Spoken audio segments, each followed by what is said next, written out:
Olá, muito boa tarde a você. Olha, quem precisa ir ao aeroporto JK reclama do alto valor cobrado no estacionamento particular. Parar o carro em uma vaga custa em média R$ 15 a hora. E quem não quer desembolsar o valor precisa ter paciência. O estacionamento público é longe e falta infraestrutura. Veja só. Um estacionamento de terra em que os carros travam uma disputa por espaço. O local mais adequado, com calçamento e que não tenha que pagar, até tem. O difícil é conseguir vaga. E é assim que os motoristas que não querem desembolsar R$ 15 pela hora no estacionamento pago têm se virado. O Domingos, que está aguardando a filha, que precisou resolver algumas pendências no aeroporto, não acha justo pagar esse valor. Eu acho que hoje é o que nós somos cidadãos que não temos direito, nós temos só que respeitar o que nos impõe. O Ebert também tentou encontrar um espaço aqui, mas saiu sem a vaga. O de lá é caro e as vagas aqui vocês estão vendo do jeito que é, né? Ou o carro sai sujo e para estacionar é ruim, então ou paga ou passa por isso aqui, entendeu? Outros motoristas ainda correm para evitar aquela canetada que dói no bolso. Isso porque quem estaciona o carro em lugar proibido pode ser multado. E o valor dessa infração é de R$ 195,23. E o motorista ainda sai daqui com 5 pontos na carteira. Tem quem diga que a opção mais segura para quem precisa ficar alguns minutos aqui no aeroporto de Brasília é o estacionamento privado. Mas se você ficar 1 hora, por exemplo, vai ter que tirar R$ 15 do bolso.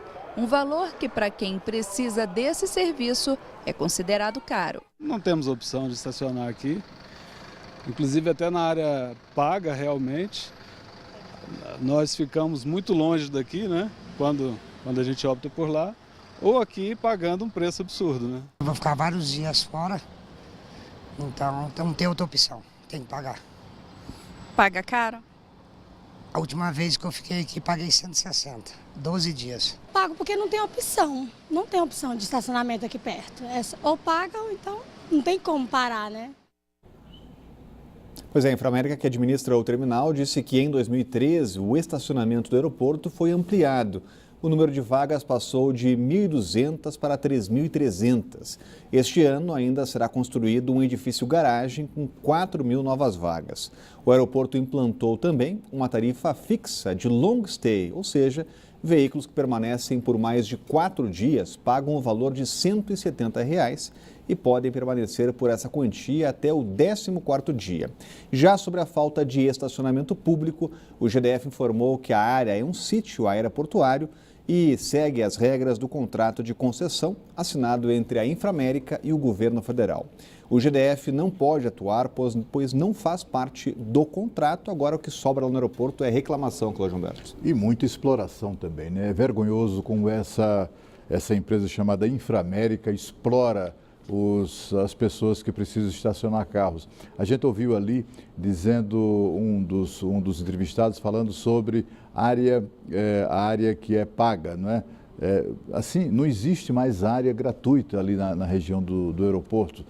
Só existe áreas gratuitas de estacionamento se for área proibida, e você também vai tomar multa dos agentes de trânsito, porque mesmo aquela área assim que fica lá para trás, bem distante mesmo, onde era possível estacionar gratuitamente, hoje em dia você tem que pagar. Essa exploração é imparável e é inexplicável também e inaceitável, porque afinal de contas esse pessoal está ganhando muito dinheiro com a exploração dos serviços de aeroporto.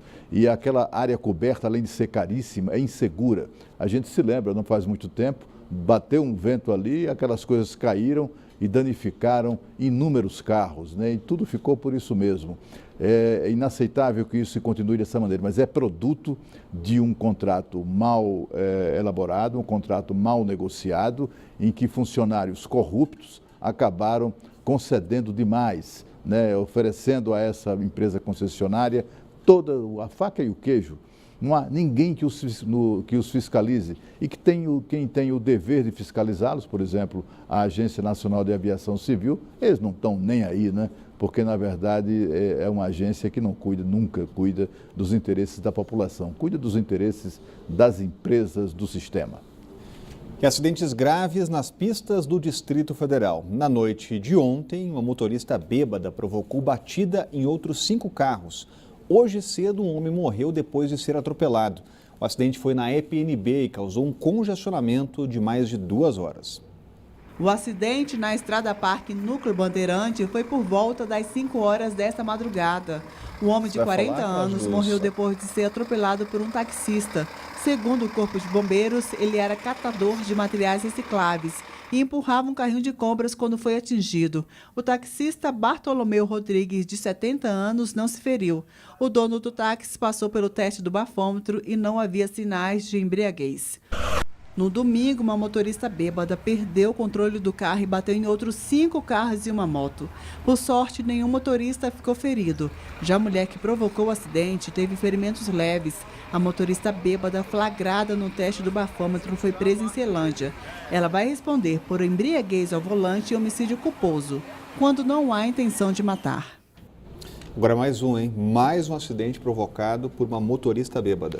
Pois é, e esse acidente aí acontece 2 semanas depois daquele primeiro acidente em que uma bêbada no Lago Norte atropelou e matou um ciclista de 61 anos. Lembra dele, aquele caso?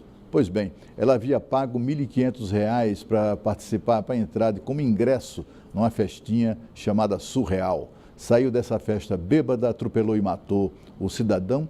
O que ela teve que fazer? Apenas pagar R$ 5.000 de fiança e ir para casa. Uma semana depois, 2 motoristas irresponsáveis, também com sinais de embriaguez, e disputando corrida, disputando um racha na L4, bateu num carro e matou 2 pessoas. Esses nem sequer foram presos, né?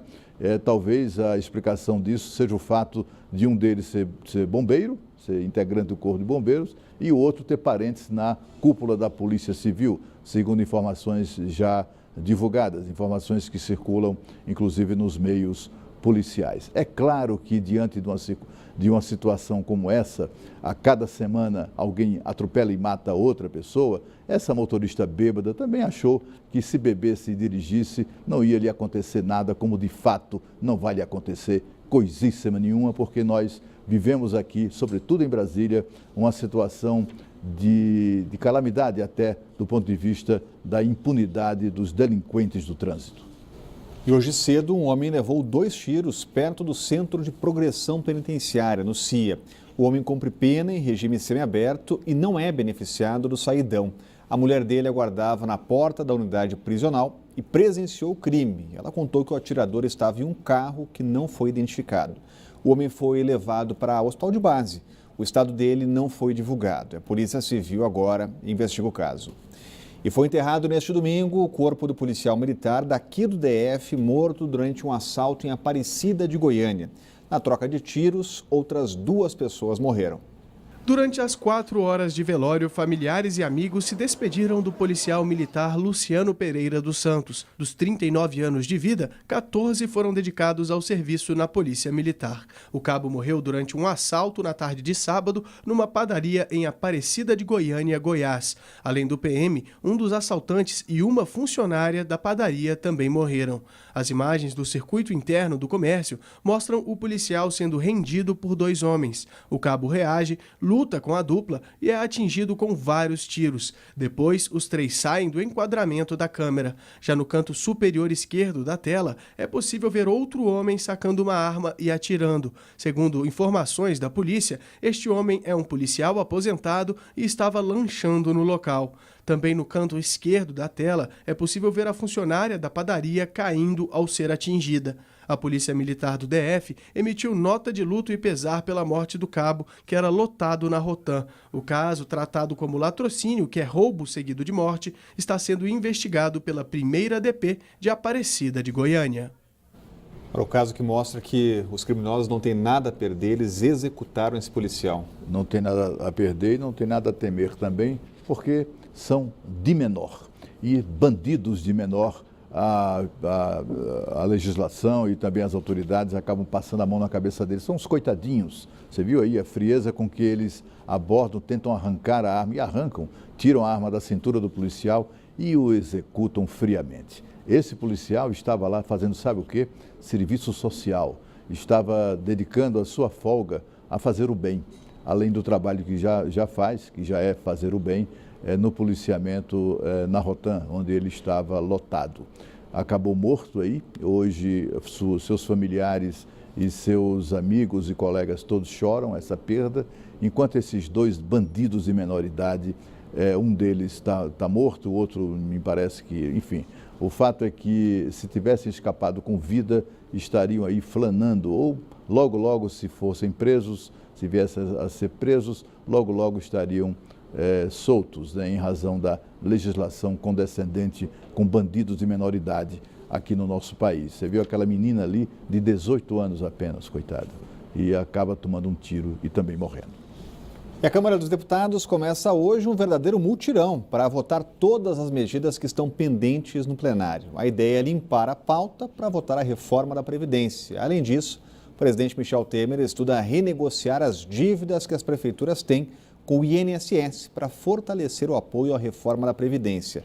Os detalhes estão chegando ao vivo com a Renata Dourado. Uma semana de muitas negociações, né, Renata? Boa tarde. É isso, Rodrigo. Boa tarde para você, para o Cláudio. Uma ótima semana para todos que estão aí nos acompanhando. O governo continua nesse processo de negociação. Não mais com relação a mudanças no texto, porque entende que todas as mudanças que ele poderia fazer, que poderia ceder, já foram feitas. Mas negociação com alguns segmentos, como você falou, com relação a essas dívidas que os prefeitos, os municípios têm com relação à Previdência. Então, hoje está começando a marcha dos prefeitos aqui em Brasília. Amanhã o presidente Michel Temer vai até essa conferência, vai participar dessa conferência e pode ser que apresente uma proposta para esses prefeitos. São mais de 3.000 prefeituras que passam por essa situação difícil. Então, hoje, os municípios têm um prazo de até 60 meses para pagar essas dívidas. A ideia do governo, o martelo não foi batido ainda, mas o governo estuda essa possibilidade de ampliar entre 180 e até 200 meses para o pagamento dessas dívidas. Além disso, os prefeitos teriam um abatimento de 50% das multas